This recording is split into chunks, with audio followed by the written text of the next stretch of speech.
আজকে আমি আপনাদেরকে দেখাবো সিম দিয়ে ইলিশ মাছ ভাজি। তো দেখতে থাকুন। আসসালামু আলাইকুম, কেমন আছেন সবাই? এখানে আমি ইলিশ মাছটাকে ভালো করে কেটে তারপরে ধুয়ে নিয়েছি, যেন একটু পানি না থাকে। এরপরে এগুলোকে আমি হলুদ দিয়ে মেখে নিচ্ছি। ব্যাস, এখন আমি এগুলোকে ভাজি করে নেব।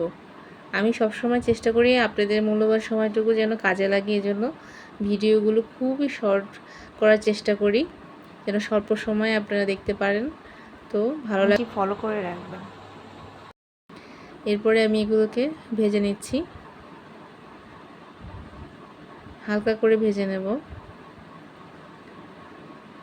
ব্যাস, সব কিছু তুলে নিলাম। এরপরে আমি দিয়ে দিয়েছি পেঁয়াজ কুচি, তারপরে কাঁচামরিচ, এগুলোকে এখন ভেজে নিচ্ছি। তারপরে দিয়ে দিয়েছি পেঁয়াজ বাটা, হলুদের গুঁড়ি, তারপরে মরিচের গুঁড়া, তারপরে দিয়ে দিয়েছি জিরা এবং পরিমাণ মতো লবণ।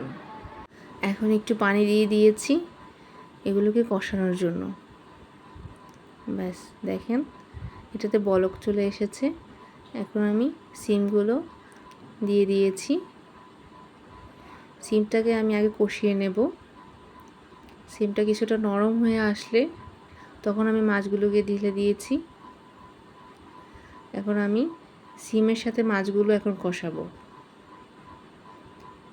একটু নেড়ে চেড়ে মাছগুলো উল্টিয়ে দিচ্ছিলাম। ব্যাস, ভালো করে কষিয়ে নিচ্ছি।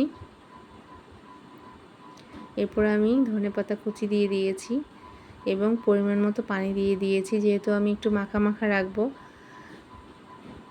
কিছুক্ষণ জাল করে আমি নামিয়ে ফেলেছি। দেখেন, এটা কিন্তু দারুণ হয়েছিল খেতে। আপনারা বাসায় ট্রাই করবেন।